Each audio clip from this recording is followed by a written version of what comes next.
This channel does not promote any violent, harmful, or illegal activities. All content provided by this channel is meant for an education purpose only.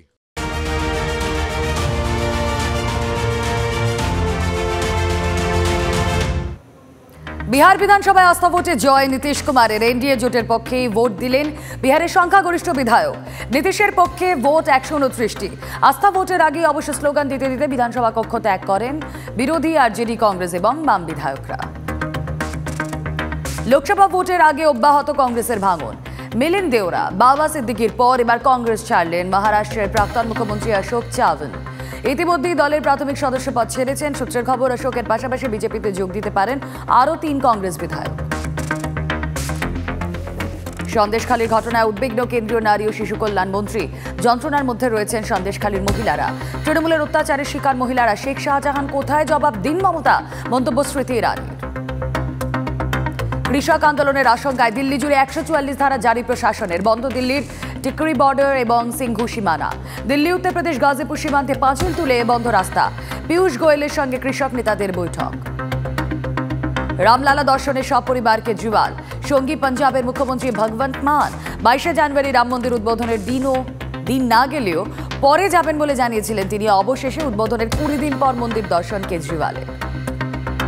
মৃত্যুদণ্ডের সাজা রদ হয়েছিল আগেই, এবার মিলল মুক্তি। 8 জনের মধ্যে দেশে ফিরলেন ভারতীয় নৌসেনার প্রাক্তন 7 কর্তা। দেশের মাটিতে পা রেখে আবেগে ভাসলেন প্রাক্তন নৌসেনা কর্তারা। প্রধানমন্ত্রী এবং কেন্দ্রীয় সরকারকে ধন্যবাদ জানালেন তারা। মথুরায় বাস ও গাড়ির মুখোমুখি সংঘর্ষ, মৃত 5। প্রায় 40 যাত্রী নিয়ে বিহার থেকে দিল্লি যাচ্ছিল বাসটি। মাহাওয়ানের কাছে পথ দুর্ঘটনায় আগুন ধরে যায় বাস এবং গাড়িটিতে আগুনে ঝলসে মৃত্যু হয় গাড়ির 5 আরোহীর। এক ঝটকায় চকলেটি স্বাদে ডুব দেওয়ার স্বপ্নভঙ্গ। উল্টে গা গুলি ওঠার জোগাড়, কারণ চকলেটে ঘুরে বেড়াচ্ছে জ্যান্ত পোকা। হ্যাঁ, নামি ব্র্যান্ডের চকলেট খেতে গিয়ে এমনই ভয়ঙ্কর অভিজ্ঞতা হায়দ্রাবাদের রবিন জাকুইজের। সোশ্যাল মিডিয়ায় ভাইরাল সেই ভিডিও। আর এবার যে ডিটেল খবরের দিকে নজর রাখবো, নিউজ এক্সপ্রেস নিয়ে আপনাদের সঙ্গে রয়েছে আমি রুমেলা। সন্দেশখালী নিয়ে মুখ খুললেন অবশেষে মমতা বন্দ্যোপাধ্যায়। সন্দেশখালীতে হিংসার ঘটনায় অভিযুক্তদের গ্রেফতার করা হয়েছে। আরামবাগ রওনা হওয়ার সময় ডুমুরজোলা স্টেডিয়ামে মন্তব্য মমতা বন্দ্যোপাধ্যায়। সন্দেশখালীতে যে কেউ যেতেই পারেন। রাজ্যপালের সন্দেশখালী যাওয়া প্রসঙ্গে মন্তব্য মুখ্যমন্ত্রী। সন্দেশখালীতে আজকে রাজ্যপাল গেছেন, কি বলছেন? যেতেই পারেন। আমাদের স্টেট মহিলা কমিশনকে আমি সকালে পাঠিয়েছিলাম, ওরা ঘুরে এসে রিপোর্ট দিয়েছে। আর অলরেডি তো অ্যারেস্ট হয়ে গেছে, আপনারা দেখেছেন।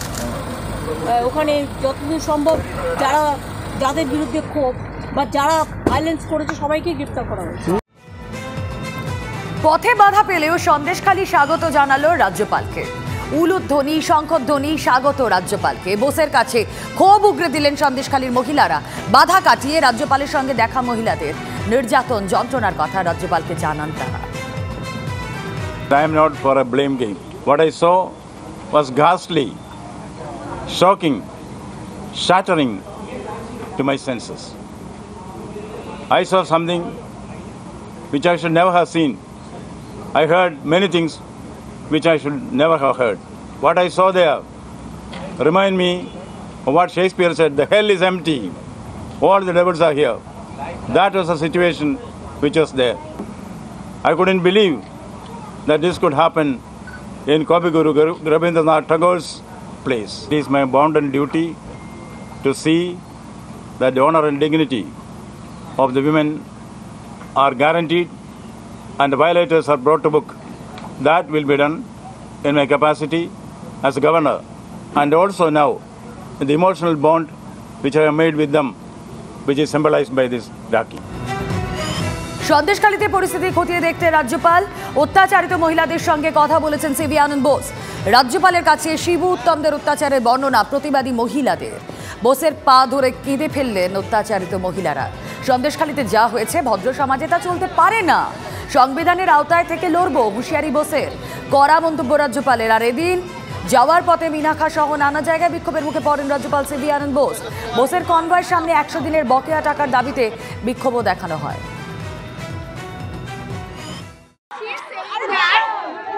Without reason, her husband is arrested. She is complaining that without reason, her husband is arrested by police. She can call me on my number and give the details. I will personally look into that. উনি বললেন যে তুমি ওনার নাম্বারে call করলে উনি ব্যক্তিগতভাবে বিষয়টা দেখবেন। কি অভিযোগ জানালেন রাজ্যপালকে? আমার স্বামীকে বিনা দোষে গ্রেফতার করেছে, সেই অভিযোগ আমি স্যারকে জানিয়েছি। রাজ্যপাল কত প্রতিশ্রুতি রাজ্যপাল দিয়েছেন, কিছু করতে পারছেন? করতে পারেন? রাজ্যপাল নিজে জানেন না তার ক্ষমতাটা কতটুকু? বড় বড় কথা বলেন কেন? আর এদিকে সন্দেশখালী থেকে ফিরে সোজা কলকাতা বিমানবন্দরের রাজ্যপাল সিভি আনন্দ বোস। সন্দেশখালী থেকে ফিরে তড়িঘড়ি দিল্লি যাচ্ছেন সিভি আনন্দ বোস। সন্ধ্যে 6:05 বিমান রওনা দেবেন রাজ্যপাল দিল্লির উদ্দেশ্যে। ঠিক কী কারণে তার এই দিল্লি যাত্রা সন্দেশখালী থেকে ফিরেই জানাবেন আমাদের প্রতিনিধি শান্ত ভট্টাচার্য রয়েছেন সঙ্গে। শান্ত, একদমই রুমেলা, দেখো আজকে সন্দেশখালীতে রাজ্যপাল প্রায় 3 থেকে 3.5 ঘন্টা ছিলেন। সেই সময় গ্রামের মহিলারা প্রত্যেকে যেভাবে অত্যাচার হয়েছে শিবপ্রসাদ, শিবু হাজরা এবং শেখ শাহজাহান দ্বারা, সেই যাবতীয় অত্যাচারের কাহিনী কিন্তু রাজ্যপালের কাছে তারা তুলে ধরেন। সেটা শোনার পর আজকে আচমকাই রাজ্যপাল স্থির করেন তিনি দিল্লি যাবেন, যেটা রাজভবন সূত্রে খবর। এই কর্মসূচি তার ছিল না, দিল্লি যাওয়ার কোনো কর্মসূচি তার ছিল না। আচমকা স্থির করার পর এটাও স্থির করেন দিল্লিতে গিয়ে কেন্দ্রীয় স্বরাষ্ট্রমন্ত্রীকে তিনি যাবতীয় রিপোর্ট দেবেন। আজকে সন্দেশখালীতে ঘুরে তিনি কি কি দেখেছেন, কিভাবে অত্যাচার করা হয়েছে এবং পুলিশ কিভাবে নিষ্ক্রিয় থেকেছে, এই যাবতীয় রিপোর্ট তিনি সরাসরি কেন্দ্রীয় স্বরাষ্ট্রমন্ত্রীকে জানাবেন বলেই আজকে সন্ধ্যায় তিনি দিল্লি যাচ্ছেন। এমনকি রাজ্যপাল এটাও জানিয়ে গিয়েছেন যে আমি যেখানে যেটা যা জানাবো নির্দিষ্ট করে সেখানেই জানাবো, অর্থাৎ নির্দিষ্ট মানুষকে নির্দিষ্ট জায়গাতেই আমি যাবতীয় তথ্য তুলে ধরবো সন্দেশখালী সংক্রান্ত বিষয়ে। নজর থাক শান্ত।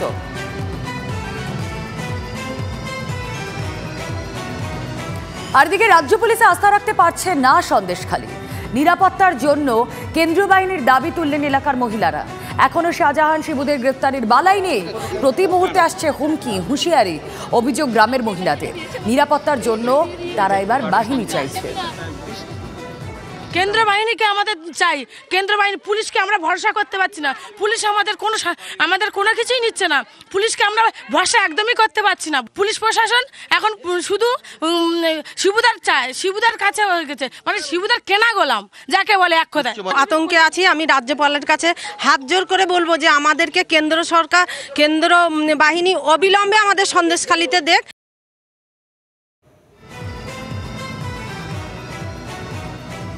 সন্দেশখালী যাওয়ার পথে বাধার মুখে শুভেন্দু অধিকারীরা। বাসন্তী হাইওয়েতে বিজেপি বিধায়কদের বাস আটকে দেয় পুলিশ। বিধানসভার গেটেই এক দফা পুলিশি বাধার মুখে পড়েন বিজেপি বিধায়করা। বিতণ্ডার পর বাসে উঠে রওনা হন শুভেন্দুরা। বাস বাসন্তী হাইওয়েতে পৌঁছতেই আটকে দেয় পুলিশ। রাস্তায় বসে বিক্ষোভ রাজ্য বিজেপি নেতৃত্বে। আর বলে দিলাম বসিরহাটের এসপি মেহেদি হাসান, আমি তোমাকে চিনি। আপনি লিখে পাঠিয়েছেন বিরোধী দল নেতা ভায়োলেন্স করতে যাচ্ছে, আপনার সঙ্গে হিসাব হবে। আমি হিজবুল মুজাহিদিন নই, আইএস এর জঙ্গি নই, সিমি করি না, আমি পিএফআই নই। হাসান, মেহেদি হাসান ববি হাকিমের পাপস, কমিউনাল এসপি, লিখেছে শুভেন্দু অধিকারী আসছে ভায়োলেন্স করতে। আমি তো এটা নিয়ে ইলেকশন কমিশনে যাব। একটা এসপি লিডার অফ অপোজিশনকে বলছে ট্রাভেল মাস্টার। এ রাজ্যের শাসক বারবারই বাংলার বকেয়া নিয়ে দিল্লির কাছে দরবার করেছে। আর এবার বাংলার বকেয়া নিয়ে সরব রাহুল গান্ধী। প্রধানমন্ত্রীকে চিঠি দিলেন রাহুল গান্ধী। আমরা কথা বলবো, প্রতিনিধি জ্যোতির্ময় কর্মকার রয়েছেন সঙ্গে। জ্যোতির্ময়, রাহুল গান্ধী বাংলার বকেয়া নিয়ে সরব হচ্ছেন, কাউকে কি মেসেজ দিতে চাইছেন? টু বি স্পেসিফিক, তৃণমূলকে কোনো মেসেজ?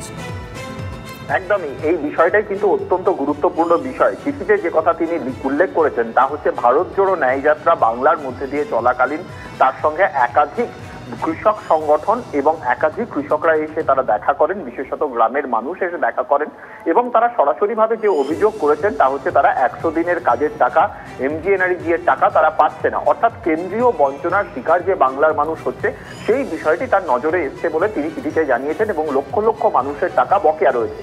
কিন্তু যে ইস্যু নিয়ে তৃণমূল কংগ্রেস সারা রাজ্য জুড়ে এই মুহূর্তে জোরদার আন্দোলন চালাচ্ছে, সেই পার্টিকুলার ইস্যুকে স্বয়ং রাহুল গান্ধী প্রধানমন্ত্রীর কাছে চিঠি লিখে তুলে ধরা, এটা কিন্তু সরাসরি ভাবে তৃণমূল কংগ্রেসকে একটি মেসেজ দেওয়া। আমরা বরাবরই দেখছি যে যখন তৃণমূল নেত্রী তিনি একলা চলোর ঘোষণা একেবারে কোথাও গিয়ে রাহুল গান্ধী কংগ্রেস পাশে আছে এই বার্তাটা যে দিতে চাইছেন সেটা তৃণমূল কিভাবে নেয় আমরা অবশ্যই নজর রাখবো সেদিকে। জ্যোতির্ময়, আপাতত ধন্যবাদ।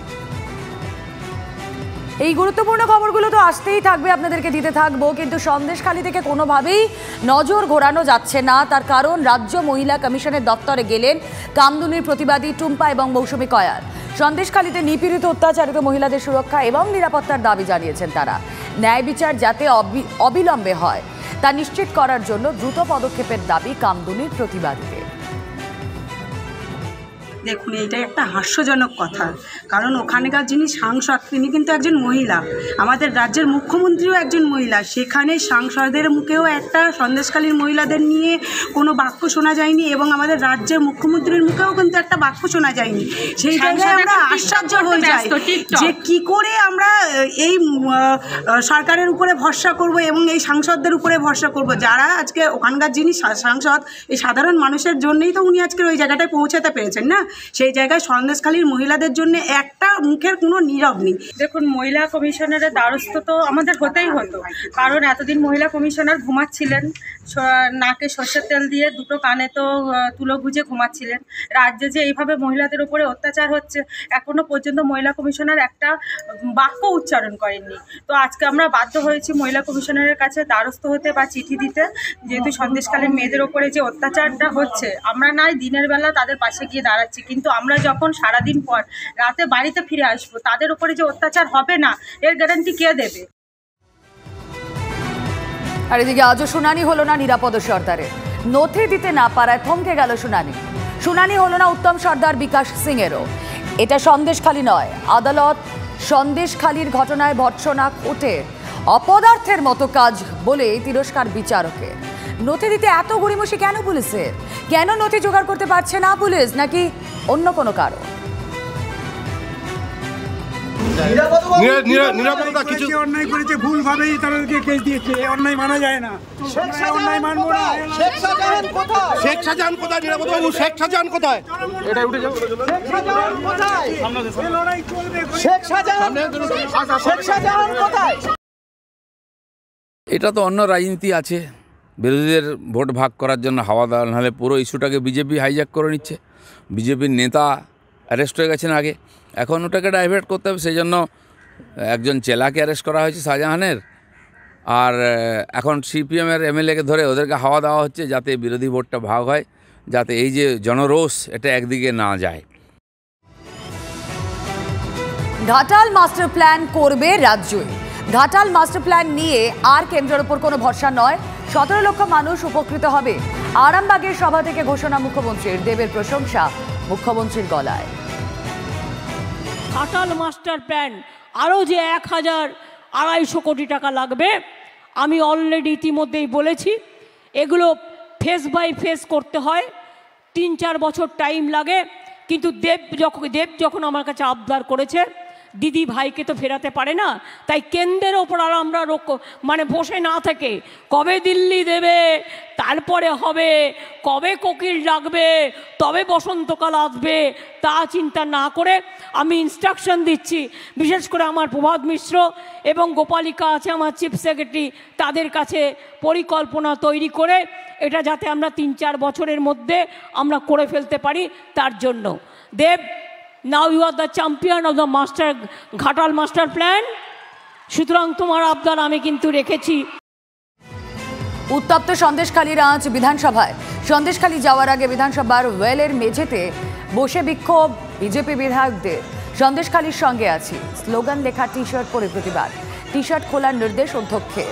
পাল্টা বিতন দেয় শুভেন্দু, বিরোধী নেতা সহ 6 বিধায়ককে সাসপেন্ড। বিধানসভা থেকে এই নিয়ে 3 বার সাসপেন্ড শুভেন্দু অধিকারী। বিজেপি বিধায়ক অগ্নিমিত্র পাল, মিহির গোস্বামী, তাপসী মণ্ডল, বঙ্কিম ঘোষকেও সাসপেন্ড করা হয়। আমি স্পিকার হাউসের শুরুতেই বিরোধী দলনেতাকে অনুরোধ করতে থাকি যে আপনি আপনার সহকর্মীদের বা আপনার যারা মেম্বার তাদেরকে কন্ট্রোল করুন, তারা যে বিশৃঙ্খলা করছে সেটা বন্ধ করুন। সেটা না করে তারা স্লোগান দিতে থাকে এবং সারাক্ষণ প্রায় যতক্ষণ পর্যন্ত ওরা ঘরে ছিলেন ততক্ষণ স্লোগান দেন এবং তারপর তারা ওয়েলে বসে পড়েন। এবং ওয়েলে বসে পড়াটাও এখন আইনত মানে সিদ্ধ নয়, আইন বিরুদ্ধ। তা সত্ত্বেও তারা বসে পড়েন।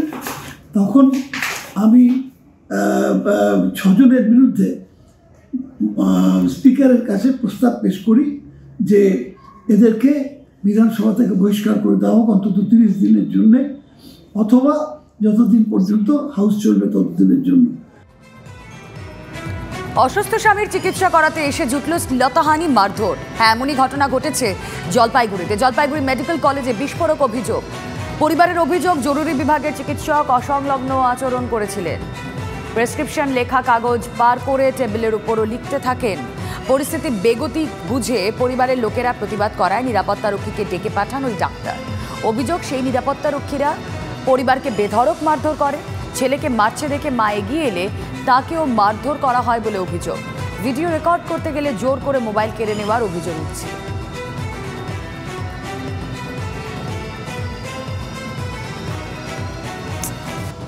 রাজ্যে ক্ষোভ বিক্ষোভ বিভিন্ন জায়গায় চলছে, আপনারা দেখতে পাচ্ছেন নিশ্চয়ই। আজ মালদায় আরেকটা ছবি দেখা গেল। ভাত এবং পচা ডিম রাস্তায় ফেলে অঙ্গনওয়াড়ি কর্মীকে আটকে তুমুল বিক্ষোভ অভিভাবকদের। মালদা জেলার হরিশ্চন্দ্রপুর 1 নম্বর ব্লকে শিয়ালডাঙ্গি গ্রামের অঙ্গনওয়াড়ি কেন্দ্র কার্যত বেহাল দশায় ধুঁকছে। খোলা আকাশের নিচে চলে সেন্টার, আর সেখানেই খাওয়া দাওয়া মুখে তোলার অযোগ্য, এমনটাই বলছেন এলাকার বাসিন্দারা। দিনের পর দিন পচা সবজি এবং ডিম দেওয়ার অভিযোগ। অনেক সময় দেওয়া হচ্ছে শুধু শুকনো ভাত, আর কিচ্ছু না। ওই কেন্দ্রে রান্না পর্যন্ত হয় না। নিজের বাড়ি থেকে রান্না করে নিয়ে আসেন অঙ্গনওয়াড়ি কর্মী। অভিযোগ, কিছু বলতে গেলে দুর্ব্যবহার জোটে। এই দিন তাকে ঘিরেই পচা খাবার রাস্তায় ফেলে বিক্ষোভ দেখাতে থাকেন অভিভাবকরা। কিন্তু এভাবে আর কতদিন চলবে? কে করবে এর বিহিত? প্রশ্ন তুলছেন তারা।